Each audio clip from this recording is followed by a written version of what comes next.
You certainly don't belong to the unlucky new bands. You could work on your albums with the legendary Russ Russell and Flemming Rasmussen. Also, you have supported bands like Machine Head, Megadeth, Exodus, and now Creator. How does it feel for you? It's alright. It's amazing to get to play with bands that you've listened to for years. It's mind-blowing. Yeah, it still is as well.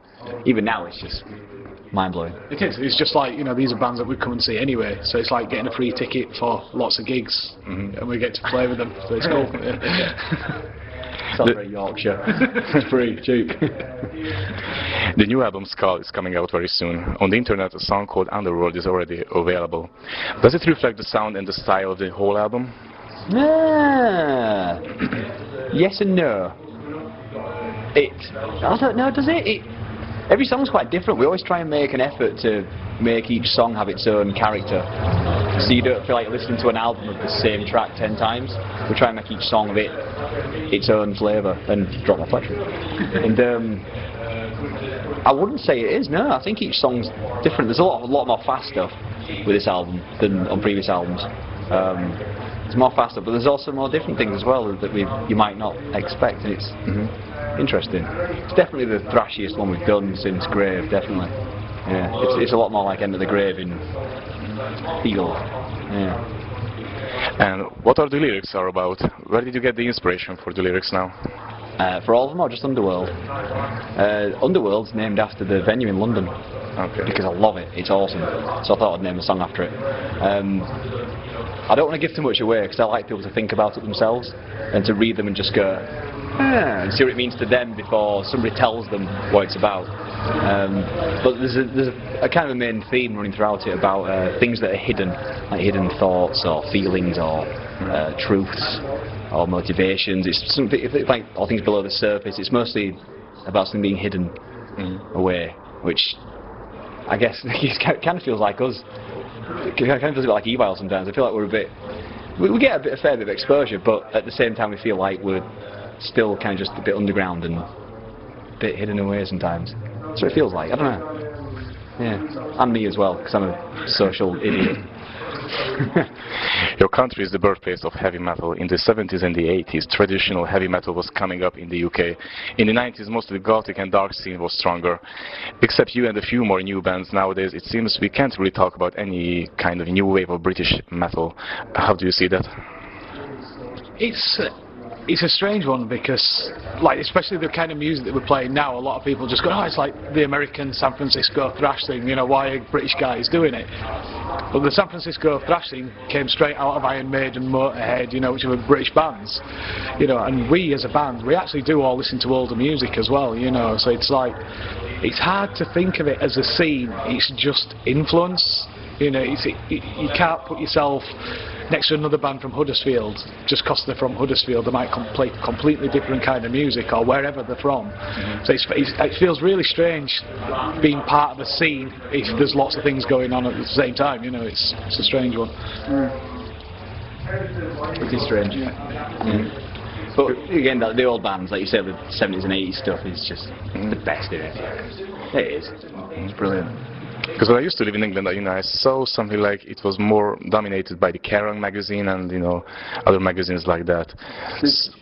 Yeah, popular modern metal stuff, like the Kerrang stuff, that gets most of the press, don't it? Like your Kerrangs and stuff like that. The guys with the haircuts, they get most of the press now. So I think in the UK, it's quite strange because the mainstream media, the mainstream magazines, don't necessarily focus on what's really going on. They like to kind of create their own trends because then they feel proud of it. We made this happen.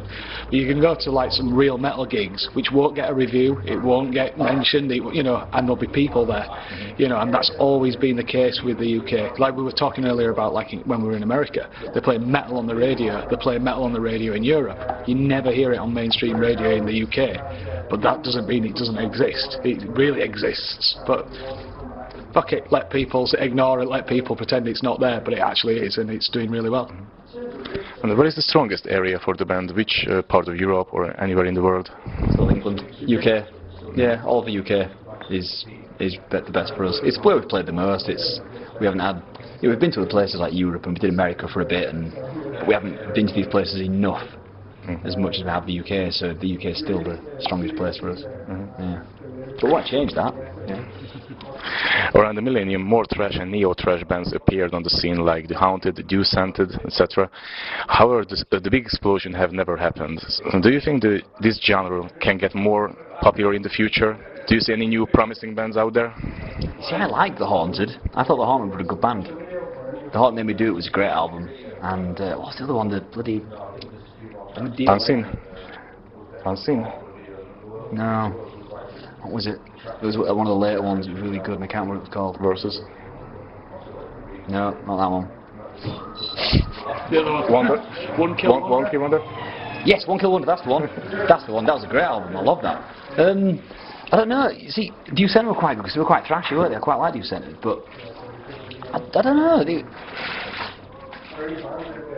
For a bit, it was quite there in everyone's face, and I honestly don't know why it's not. I really don't know. I don't know. It's not something I've noticed happen or just gone, I thought they're not as popular now because of so and so. I'd never, I honestly don't know. The music thing works in the weirdest way. You never know what's going to change and when or why even. It sometimes just makes no sense. I mean, I think they're still pretty well known bands, are they? I mean, they still get massive crowds, I expect. But yeah, it's weird. Metal's a weird thing sometimes. It's strange. Things come and go in trends, and you don't know why. Bands disappear. You never hear why they've gone. They just go, and then or bands will just lay dormant for 5 or 6 years, and then they just come out with a belter, and it's just like, oh shit, where did that come from? All of a sudden they're at a massive festival, and you go, I haven't seen these guys for years, but you don't know why. It just happens. It's weird. Yeah. I don't know. I can't answer that properly. That's weird. It's a good question, actually. And is there any new promising bands in the scene now? You know, from England maybe, or from the UK? You guys are hanging out a lot with Gamma Bomb, for example. We haven't seen them for a while, actually. Really? Yeah. Last time we saw them was... Last time we came over, wasn't it? Yeah, last November was when we saw them. Yeah. They're still doing all right. I don't know. Honestly, I haven't had a chance. We've been doing... Because we've been doing the new album. Personally, I just switch off to everything. I don't listen to much metal when we record an album because it kind of over-influences, I think, apart from Entombed. There's a lot of Entombed. But I try to just cut off from everything else that's happening because I don't want it to spill in to what we're doing.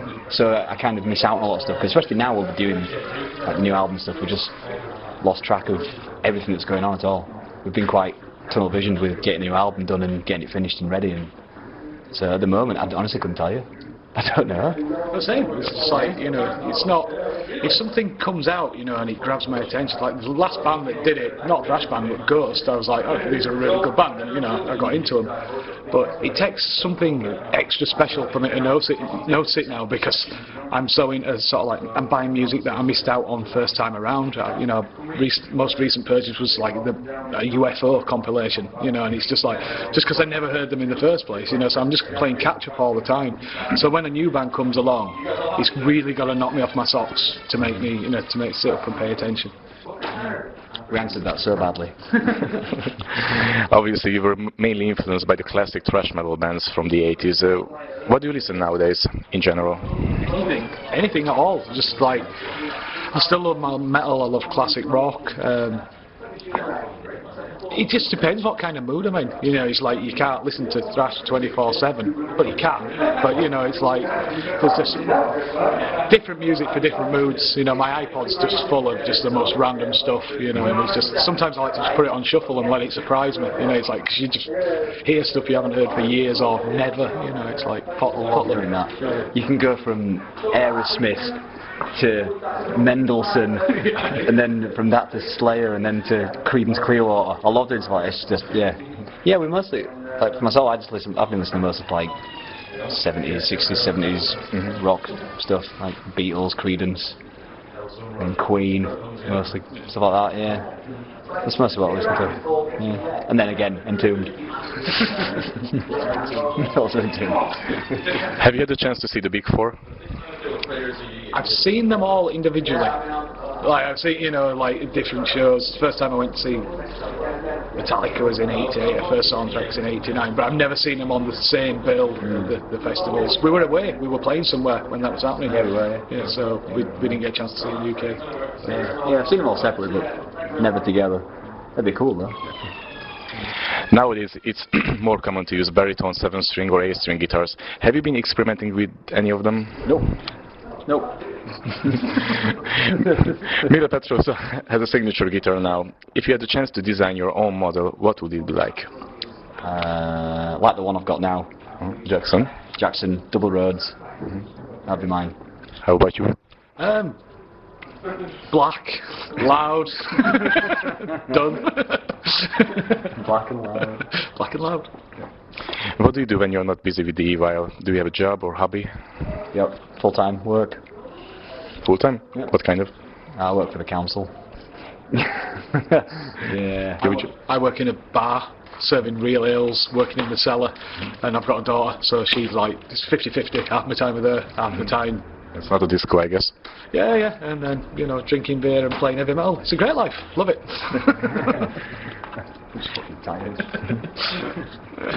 You did a cover a few years ago for Cemetery Gates of Panther, the song.